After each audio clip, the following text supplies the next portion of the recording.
ಈಗ ನಾವು ಮುಂದೆ ಒಂದು ಸ್ವಿಮ್ಮಿಂಗ್ ಬಗ್ಗೆ ಮಾಹಿತಿಯನ್ನ ಪಡೆದುಕೊಳ್ಳೋಣ. ಅದಕ್ಕೆ ನಮಗೆ ಡಾಕ್ಟರ್ ಸೌಮ್ಯಮಣಿ ಹಾಸನದಿಂದ ಸ್ತ್ರೀರೋಗ ತಜ್ಞೆ ಅಷ್ಟೇ ಅಲ್ಲ, ನಮ್ಮ ಇಸಿ ಮೆಂಬರ್ ಕೂಡ ಅವರು. ಅದರ ಜೊತೆಗೆ ಸ್ವತಃ ಅವರು ಸ್ವಿಮ್ಮಿಂಗ್ ಅಲ್ಲಿ ತುಂಬಾ ಪರಿಣತಿ, ಹಾಗೆ ಬೇರೆ ಬೇರೆ ತರದ ವ್ಯಾಯಾಮ ಪ್ರಕಾರಗಳಲ್ಲಿ ಪರಿಣತಿಯನ್ನ ಹೊಂದಿ ಸ್ತ್ರೀರೋಗ ತಜ್ಞೆಯಾಗಿ ಹಾಸನದಲ್ಲಿ ವೃತ್ತಿಯನ್ನು ನಿರ್ವಹಿಸ್ತಿರುವ ಡಾಕ್ಟರ್ ಸೌಮ್ಯಮಣಿಯನ್ನ ನಾನು ಅವರನ್ನ ಈಗ I am inviting her to speak about swimming. Doctor Soumyamani. Yeah, thank you, madam. Thank you for the nice and encouraging words. Shall I start? Yes, madam. ಎಲ್ರಿಗೂ ನಮಸ್ಕಾರ. ಜೀವನ ಅನ್ನೋದೇ ಒಂದ್ ದೊಡ್ಡ ಸಾಗರ. ಈ ಜೀವನ ಎಂಬ ಸಾಗರವನ್ನ ನಾವು ಕಣ್ಣನ್ನ ಒದ್ದೆ ಮಾಡ್ಕೊಳ್ದೆ ನಾವು ಈಜಿ ಮುಂದೆ ಸಾಗೋದು ತುಂಬಾ ಕಷ್ಟ.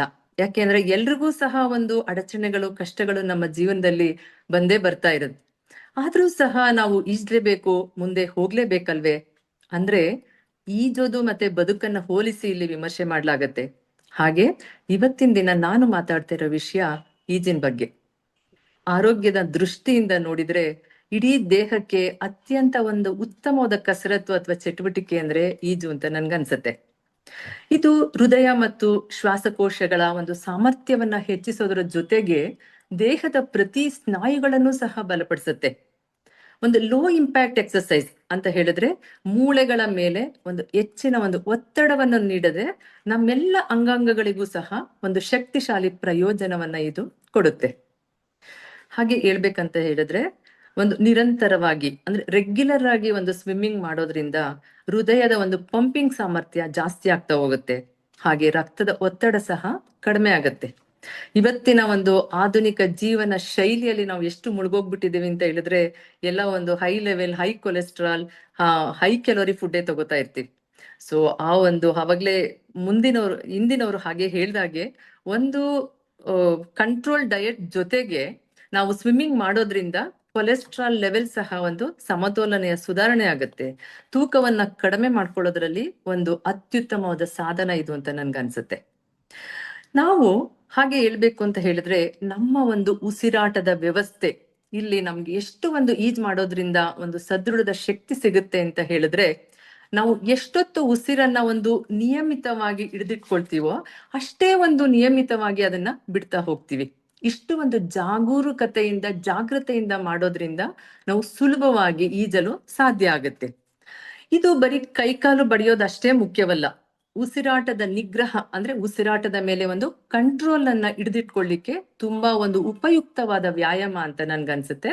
ಹಾಗಾಗಿ ಈಗ ಅಸ್ತಮಾ ಇರ್ಬೋದು, COPD ಪೇಷಂಟ್ಸ್ ಇರ್ಬೋದು, ಆ ತರ ರೋಗಿಗಳಲ್ಲೂ ಸಹ ಇದು ತುಂಬಾ ಒಂದು ಉಪಯುಕ್ತವಾದ ವ್ಯಾಯಾಮ.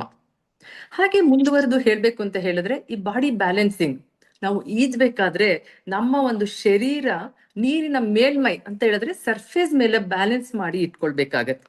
ಅಂದ್ರೆ ಈ ಒಂದು ಸಮತೋಲನವನ್ನ ನಾವು ಕಾಪಾಡ್ಕೋಬೇಕಾದ್ರೆ ನಾವೇನ್ ಮಾಡ್ತೀವಿ, ನಮ್ಮ ಒಂದು ಹೊಟ್ಟೆಯ ಸ್ನಾಯುವನ್ನ ಬಿಗಿಡ್ತಿಟ್ಕೋತೀವಿ, ಬೆನ್ನಿನ ಸ್ನಾಯುವನ್ನ ನಾವು ನೇರವಾಗಿ ಇಟ್ಕೊಳ್ತೀವಿ. ಹಾಗೆ ಒಂದು ಇಡೀ ದೇಹವನ್ನೇ ಒಂದು ಕಡ್ಡಿ ಅಂತೆ ಮಾಡ್ತಾ ಹೋಗ್ತೀವಿ. ನೀರಿನ ಮೇಲೆ ಒಂದು ಅಲೆಗೆ ಮಲಗಿದ್ಯೇನೋ ಅನ್ನಂಗ್ ನಾವು ಮಲ್ಕೊಂಡು ಮುಂದುವರಿತಾ ಹೋಗ್ತೀವಿ. ಇಲ್ಲಿ ನಾವೇನು ಬೆಂಡ್ ಮಾಡ್ಲಿಕ್ಕೆಲ್ಲ ಆಗೋದಿಲ್ಲ. ಈ ಮೂಲಕ ನಮ್ಮ ಒಂದು ದೇಹದ ಎಲ್ಲಾ ಒಂದು ಪ್ರಮುಖ ಸ್ನಾಯುಗಳು, ಕೀಲುಗಳು, ರಕ್ತನಾಳಗಳು, ನರಗಳು ಸಹ ಬಲಿಷ್ಠ ಆಗ್ತಾ ಹೋಗ್ತವೆ. ಹಾಗೆ ನಾವು ಒಂದು ಸ್ವಿಮ್ಮಿಂಗ್ ಮಾಡ್ಬೇಕಾದ್ರೆ ನಮ್ಮ ಹೊಟ್ಟೆಯ ಭಾಗವನ್ನ, ಅಲ್ಲಿರ್ತಕ್ಕಂಥ ಸ್ನಾಯುಗಳನ್ನ ನಾವು ಗಟ್ಟಿಯಾಗಿ ಮಾಡ್ಕೊಳ್ಳೋದ್ರಿಂದ ನಮ್ಮ ಒಂದು ಜೀರ್ಣಕ್ರಿಯೆ, ಡೈಜೆಷನ್ ಏನಿರುತ್ತಲ್ಲ ಅದು ಉತ್ತಮವಾಗ್ತಾ ಹೋಗುತ್ತೆ. ಮತ್ತು ಮಲಬದ್ಧತೆ ಇರ್ಬೋದು, ಅಸಿಡಿಟಿ ಪ್ರಾಬ್ಲಮ್ ಇರ್ಬೋದು, ಅವೆಲ್ಲ ಒಂದ್ ಸ್ವಲ್ಪ ಸಲೀಸಾಗಿ ಸರಿ ಮಾಡ್ಕೊಳ್ಬೋದು. ತುಂಬಾ ಮುಖ್ಯವಾಗಿ ಹೇಳ್ಬೇಕು ಅಂತ ಹೇಳಿದ್ರೆ ಈಜಿನಿಂದ ನಮ್ಮ ಒಂದು ಕಣ್ಣಿನ ದೃಷ್ಟಿ ಜಾಸ್ತಿ ಆಗ್ತಾ ಹೋಗುತ್ತೆ. ಈಜಿನಲ್ಲಿ ಏನಂತ ಹೇಳಿದ್ರೆ ಒಂದು ನೀರಿನ ರಭಸ ಬರ್ತಾ ಇರುತ್ತೆ, ಆಗ ಕಣ್ಣಿನ ಅಲೆಗಳು ಬಡಿತ ಜಾಸ್ತಿ ಆಗ್ತಾ ಹೋಗುತ್ತೆ. ಆ ಬಡಿತದ ಮಧ್ಯೆ, ನೀರಿನ ಅಲೆಗಳ ರಭಸಗಳ ಮಧ್ಯೆ ನಾವು ತೀಕ್ಷ್ಣವಾಗಿ ನೋಡಿ ಗುರಿ ಸಾಗೋದ್ರಿಂದ ಕಣ್ಣಿನ ಸ್ನಾಯುಗಳಿಗೆ ಒಂದು ಉತ್ತಮ ವ್ಯಾಯಾಮ ಆಗಿ ಕಣ್ಣಿನ ಆರೋಗ್ಯ ಸಹ ಜಾಸ್ತಿ ಆಗ್ತಾ ಹೋಗುತ್ತೆ. ಸೊ ಹೀಗಾಗಿ ತುಂಬಾ ಅನೇಕವಾದ ಒಂದು ಉಪಯೋಗಗಳು. ಈಗ ರೋಗ ನಿರೋಧಕ ಶಕ್ತಿ ಜಾಸ್ತಿ ಆಗುತ್ತೆ, ಆತ್ಮವಿಶ್ವಾಸ ಜಾಸ್ತಿ ಆಗ್ತಾ ಹೋಗುತ್ತೆ. ಇನ್ನೊಂದು ತುಂಬಾ ಮುಖ್ಯವಾಗಿ ಇತ್ತೀಚಿನ ಜೀವನ ಶೈಲಿಗಳಲ್ಲಿ ಅದೊಂದು ಫ್ಯಾಷನ್ ಆಗೋದ್ರು ಇರ್ಬೋದು ಅಥವಾ ಒಂದು ಆಕ್ಟಿವಿಟಿ ಆಗಿರ್ಬೋದು, ತುಂಬಾ ಜನ ಕೇಳ್ತಾ ಇರ್ತಾರೆ ಪ್ರೆಗ್ನೆನ್ಸಿನಲ್ಲಿ ನಾನು ಸ್ವಿಮ್ಮಿಂಗ್ ಮಾಡ್ಬೋದಾ ಮೇಡಮ್ ಅಂತ. ಖಂಡಿತವಾಗ್ಲು. ಆದ್ರೆ ವೈದ್ಯರ ಒಂದು ಆದೇಶದ ಮೇರೆಗೆ ಅವರು ಪರ್ಮಿಷನ್ ಕೊಟ್ರೆ ಮಾತ್ರ. ಕೆಲವೊಂದು ಕಂಡೀಷನ್ಗಳಲ್ಲಿ ಬ್ಲೀಡಿಂಗ್ ಪ್ರಾಬ್ಲಮ್ ಇರ್ಬೋದು, ಹೈ ರಿಸ್ಕ್ ಪ್ರೆಗ್ನೆನ್ಸಿ ಇರ್ಬೋದು, ಅವಾಗ ಅವರು ಸ್ವಿಮ್ಮಿಂಗ್ ಮಾಡ್ಲಿಕ್ಕಾಗಲ್ಲ. ಅವರ ಒಂದು ಆದೇಶದ ಅನುಮತಿಯ ಮೇರೆಗೆ ಎಲ್ಲಾ ಒಂದು ಟ್ರೈಮಿಸ್ಟರ್ ಅಲ್ಲೂ ಸಹ ಖಂಡಿತವಾಗ್ಲೂ ನೀವು ಸ್ವಿಮ್ಮಿಂಗ್ ಮಾಡ್ಬೋದು. ಈ ರೀತಿ ಒಂದು ರೆಗ್ಯುಲರ್ ನಿರಂತರವಾದ ಸ್ವಿಮ್ಮಿಂಗ್ ಅಟ್ಲೀಸ್ಟ್ ಒಂದು 3 to 5 days in a week, ಒಂದು 30 minutes ಪರ್ ಡೇ ನೀವು ಸ್ವಿಮ್ಮಿಂಗ್ ಮಾಡೋದ್ರಿಂದ ಪ್ರೆಗ್ನೆನ್ಸಿನಲ್ಲಿ ಆಗ್ತಕ್ಕಂಥ ಒತ್ತಡ ಸುಮಾರು ಮಟ್ಟಿಗೆ ಕಡಿಮೆ ಆಗುತ್ತೆ. ಅವ್ರ ಮೂಡ್ ಜಾಸ್ತಿ ಆಗುತ್ತೆ, ಮಸಲ್ ಟೋನ್ ಜಾಸ್ತಿ ಆಗುತ್ತೆ. ಮೋರ್ ದೆನ್ ಎನಿಥಿಂಗ್ ಅವರ ಒಂದು ಇಂಪ್ರೂವ್ಸ್ ದ ಸ್ಲೀಪ್ ಆಲ್ಸೋ, ನಿದ್ರಾ ಶಕ್ತಿ ಸಹ ಜಾಸ್ತಿ ಆಗುತ್ತೆ. ಕೆಲವೊಂದು ಎವಿಡೆನ್ಸಸ್ ಪ್ರಕಾರ compare to other exercise, regular exercise swimming during pregnancy swimming ಮಾಡೋದ್ರಿಂದ ಅದು ಜೆಸ್ಟೇಷನಲ್ ಡಯಾಬಿಟಿಸ್, ಗರ್ಭಿಣಿಯಲ್ಲಿ ಬರ್ತಕ್ಕಂತ ಒಂದು ಡಯಾಬಿಟಿಸ್ ಸಹ ಸುಮಾರು ಮಟ್ಟಿಗೆ ಕಡಿಮೆ ಆಗ್ತಾ ಹೋಗುತ್ತೆ. ಹಾಗೆ ಈಗೊಂದು ಸ್ವಿಮ್ಮಿಂಗ್ ಮಾಡೋದ್ರಿಂದ ಮಾನಸಿಕ ಆರೋಗ್ಯ ದೃಷ್ಟಿಯಿಂದ ಎಂಡಾರ್ಫಿನ್ ಹಾರ್ಮೋನು ಬಿಡುಗಡೆ ಜಾಸ್ತಿ ಆಗೋದ್ರಿಂದ ಮಾನಸಿಕ ಒತ್ತಡನು ಸಹ ಕಡಿಮೆ ಆಗ್ತಾ ಹೋಗುತ್ತೆ. ತುಂಬಾ ಜನಕ್ಕೆ ಏನಂತ ಹೇಳಿದ್ರೆ ಸ್ವಿಮ್ಮಿಂಗ್ ಮಾಡೋದ್ರಿಂದ ನನ್ನ ಸ್ಕಿನ್ ಹಾಳಾಗ್ಬಿಡುತ್ತೆ, ನನ್ನ ಸೌಂದರ್ಯ ಕಡಿಮೆ ಆಗ್ಬಿಡುತ್ತೆ ಅನ್ನೋ ಒಂದು ಇದಿರುತ್ತೆ. ಆದ್ರೆ ಕೆಲವೊಂದು ಪ್ರಿಕಾಷನ್ಸ್ ನಾವು ತಗೋಬೇಕಾಗುತ್ತೆ ಸ್ವಿಮ್ಮಿಂಗ್ ಮಾಡ್ಬೇಕಾದ್ರೆ. ಒಂದು ಕ್ಷೇಮವಾದ ಸ್ಥಳದಲ್ಲಿ ತರಬೇತಿ ಟ್ರೈನಿಂಗ್ ಮಾಡ್ಕೋಬೇಕಾಗತ್ತೆ. ಸ್ವಿಮ್ಮಿಂಗಿಗೆ ಹೋಗ್ಲಿಕ್ಕೆ ಮುಂಚೆ ನಾವು ನಮ್ಗೆ ಒಂದು ಸೂಟಬಲ್ ಆಗಿರ್ತಕ್ಕಂಥ ಕ್ಲಾತ್, ನಾನು ಸ್ವಿಮ್ಮಿಂಗ್ ಡ್ರೆಸ್, ನಾನು ರೆಗ್ಯುಲರ್ ಸ್ವಿಮ್ ಸೂಟೇ ಹಾಕೊಂಡಿದ್ದೀನಿ. ಇದು ಎಲ್ಲ ನೋಡಿ ಕೈ ಎಲ್ಲ ಕವರ್ ಆಗಿದೆ, ಬಾಡಿ ಕವರ್ ಆಗಿದೆ. This is water proof. Even swimming ಎದ್ ಬಂದ್ಮೇಲೂ ತುಂಬಾ ಕಡಿಮೆ ತೇವಾಂಶ ನನ್ನ ಮೈ ಮೇಲೆ ಇರುತ್ತೆ, ನೀರ್ನಲ್ಲಿ ಇರ್ತಕ್ಕಂಥದ್ದು. ಹಾಗೆ ಒಂದು ಕರೆಕ್ಟ್ ಕ್ಯಾಪ್ ಅನ್ನು ಹಾಕಿ ಕ್ಲೋಸ್ ಮಾಡ್ಕೊಳ್ತಕ್ಕಂಥದ್ದು. ಇಯರ್ ಪ್ಲಗ್ಸ್ ಹಾಕೊಂಡು ಕವರ್ ಮಾಡ್ಕೊಂಡು ಹೋಗ್ಬೇಕಾಗತ್ತೆ. ಅದೇ ಗಾಗಲ್ಸ್ ನೋಡಿ, ಈ ತರ ಗಾಗಲ್ಸ್ ಫುಲ್ ಕವರ್ ಆಗಿರ್ಬೇಕು. And this is quite safe also and can very clearly seen whatever it is there inside the water. So ಈ ತರ ಒಂದು ಕವರ್ ಅಪ್ ಮಾಡ್ಕೊಂಡು ಹೋಗ್ಬೇಕಾಗತ್ತೆ. ನನ್ ಕೂದ್ಲಾಳಾಗ್ಬಿಡುತ್ತೆ ಸ್ವಿಮ್ಮಿಂಗ್ ಹೋದ್ರೆ, ನಾನು ಹೋಗಲ್ಲ ಅಂತಾರೆ. ಆದ್ರೆ ನೋಡಿ, ಈ ಒಂದು ಕ್ಯಾಪ್ ಅನ್ನು ಹಾಕೋದ್ರ ಜೊತೆಗೆ ಇನ್ನೊಂದು over cover, double layer cap ಹಾಕೋದ್ರಿಂದ ಖಂಡಿತವಾಗ್ಲೂ ಸುಮಾರು ಮಟ್ಟಿಗೆ ನೀರು ನಮ್ಮ ತಲೆ ಒಳಗೆ ಹೋಗೋದು ತಡಿತಾ ಇರುತ್ತೆ. ಅದು ಕರೆಕ್ಟ್ ನನ್ನ ಬಾಡಿಗೆ ಫಿಟ್ಟಿಂಗ್ ಆಗಿರೋಂಗೆ ಹಾಕೊಳ್ಬೇಕಾಗತ್ತೆ. ಸೊ ಇದ್ರ ಜೊತೆಗೆ ನಾವೇನಂತ ಹೇಳಿದ್ರೆ ನೀರಿಗೆ ಇಳಿಯೋಕ್ ಮುಂಚೆ ಶವರ್ ತಗೋಬೇಕಾಗತ್ತೆ.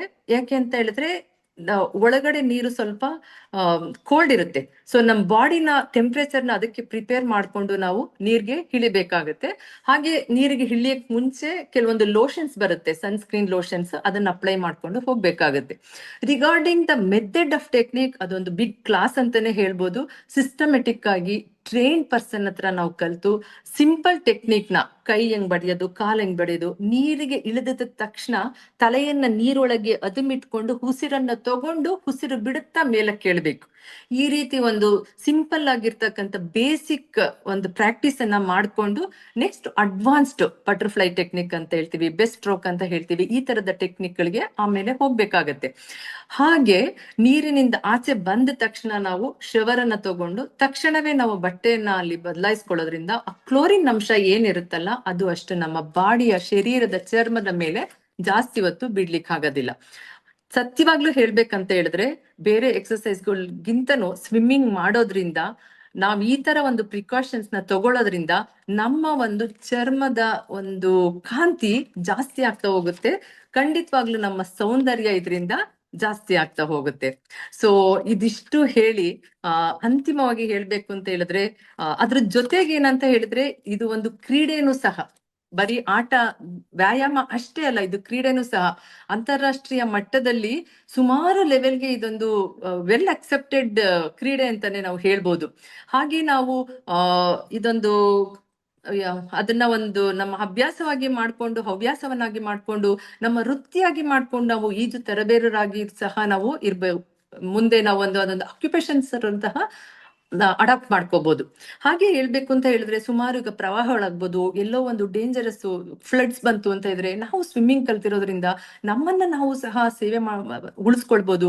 ಹಾಗೆ ಅಲ್ಲಿ ಮುಳುಗಿರ್ತಕ್ಕಂತರ ನಾವು ನೀರಿಗೆ ಬಿದ್ದು ಅವರನ್ನು ಸಹ ಪ್ರಾಣಾಪಾಯದಿಂದ ನಾವು ಅವರನ್ನ ಹೊರಗಡೆ ತರ್ಬೋದು. ಹೀಗೆ ನಮ್ಮ ಒಂದು ವೈಯಕ್ತಿಕ ವೃದ್ಧಿಯ ಜೊತೆಗೆ ಸಮಾಜಕ್ಕೂ ಸಹ ನಮ್ಮ ಕೊಡುಗೆಯನ್ನು ಕೊಡೋದ್ರಲ್ಲಿ ಒಂದು ಈಜು ಕಲಿಯೋದ್ರಿಂದ ತುಂಬಾ ಅನುಕೂಲ ಇದೆ.